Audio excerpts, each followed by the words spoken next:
Hi guys, I'm Gasha. Welcome to the channel and welcome as always to our coffee times.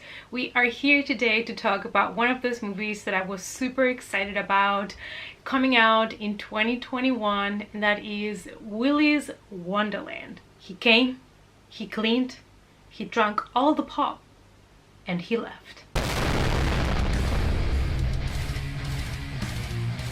It's coffee time.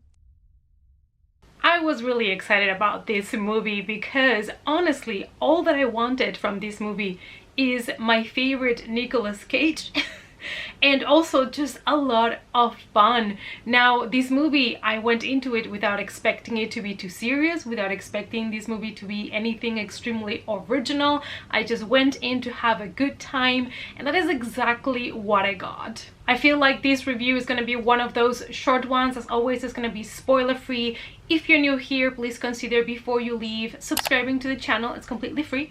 And also hit the notification bell before you leave so you don't miss any more coffee times. Willy's Wonderland is an American action comedy horror film directed by Kevin Lewis. The film stars Nicolas Cage, who also serves as a producer. It follows a quiet drifter whose car breaks down and is tricked into cleaning an abandoned family entertainment center haunted by 8 murderous animatronic characters.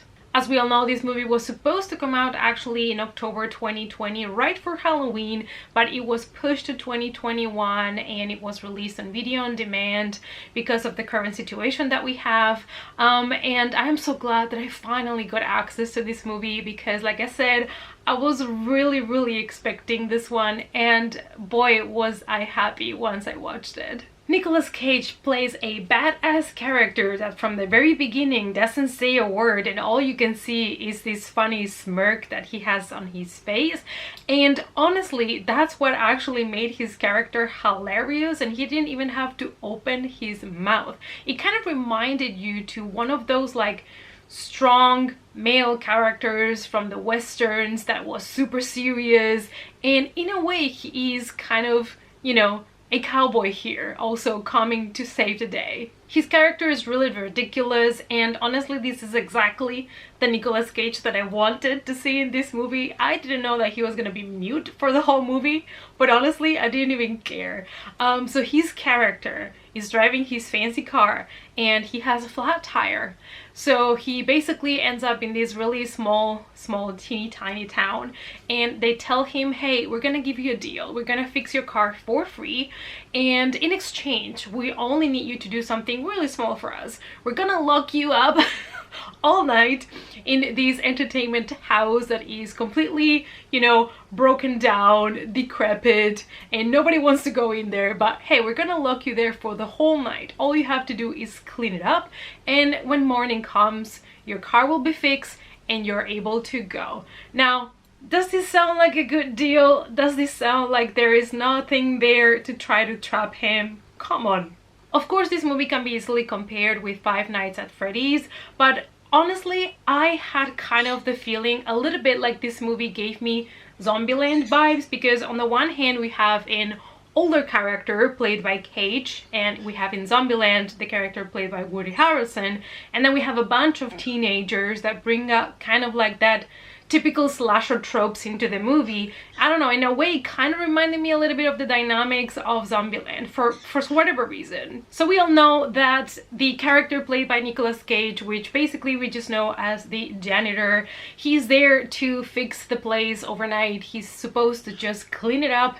And then we have the group of teenagers whose mission actually is to destroy this place. They want to finish once and for all the haunted place that they know as Willy's Wonderland. They want to burn it down. They don't want anything to survive from that place, but of course Nicolas Cage is inside. Now, we all know we're not in this movie for a big plot, a huge story. That's not what we're here for. We're here for the fun, for the aesthetics of the film, and honestly I just always have had such a love for movies that are horror movies combined with toys or dolls. They don't always work really well, it depends, but I don't know why, I just enjoy them. And in this case, these big moldy animatronics were just everything for me. Absolutely loved the design, and the movie just gave me what I wanted. I just wanted to see Nicolas Cage fighting against these big animatronics. Some people might not find this movie as funny as they expected, and I totally get it. This is not one of those comedies where people are gonna be cracking jokes right and left.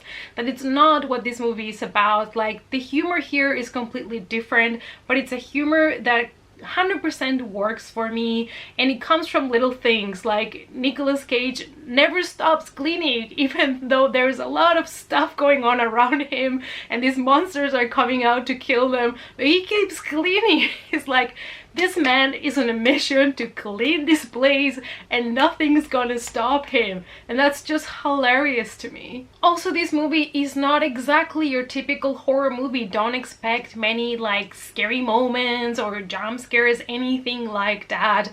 But if you're a horror fan, you're gonna find some interesting creative kills, and I really enjoyed them. So at least you get that. They're kind of bloody and intense. This movie is basically your typical campy horror movie, and the movie uses so well all the cliches of your typical slasher film, and they did it in a way that it worked. And I think that's also part of why this movie won my heart from, you know, the first watch. And I know I'm gonna rewatch this movie. The movie was not original. We've seen these things done before. However, if you just, you know, go into it to just have a good time and accept how goofy it is, you're gonna love it. And I'm pretty sure that this movie is gonna end up having a big fan base, and it's gonna turn into one of those cult movies. Also, this is the perfect movie to create merchandise for, because I definitely want one of those Willy's Wonderland t-shirts. It is now on the top of my list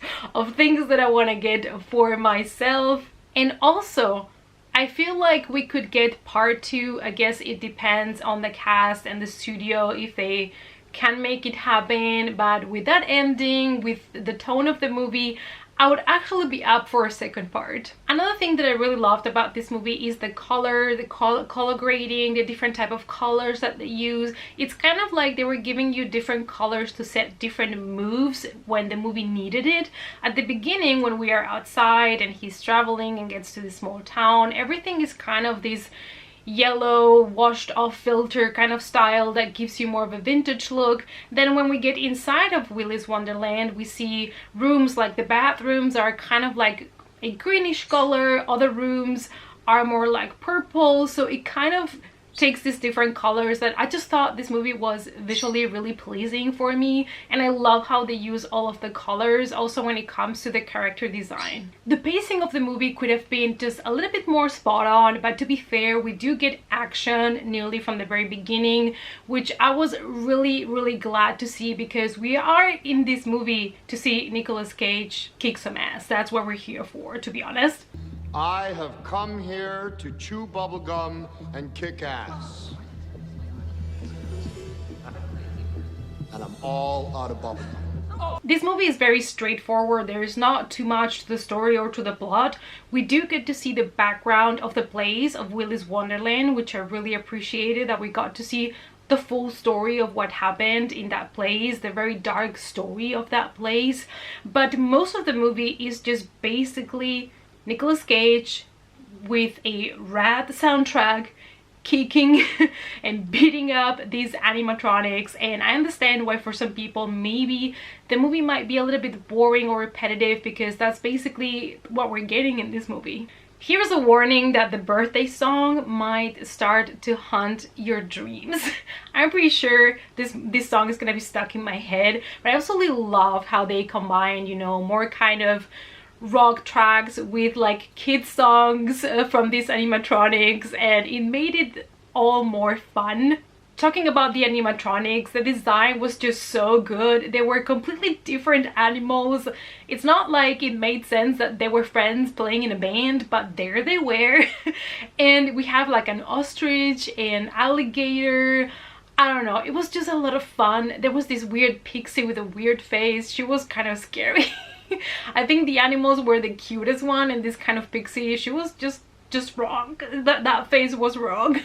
But anyways, like, I felt they all had their own personality, their way of talking, their own story, and I just love to see it. I really like the characters, the way they were designed, even the main human characters. I thought they were really cool. So all in all, you guys, I ended up giving this movie 3 out of 5. I thought it was entertaining, it was corny, and it was just a lot of fun. It was kind of like a fun take on 80s slasher movies with all of the tropes and cliches, but adding those animatronics fighting with Cage, it was just such a blast to see these animatronics fighting. It was just hilarious, it was fun, the deaths were gory. So for me, this was a very fulfilling film. I really had so much fun. Definitely one that I'm going to add to my collection when it comes out, and definitely one that I will rewatch a couple of times for sure. Anyways, you guys, enough fangirling from my side. Let me know down below if you've already watched the film, if you're interested at all in checking it out. Let's talk about it in the comments. Thanks so much for watching, you guys. Please give the video a big thumbs up for support before you leave, and I hope to see you all in the next coffee time. Bye.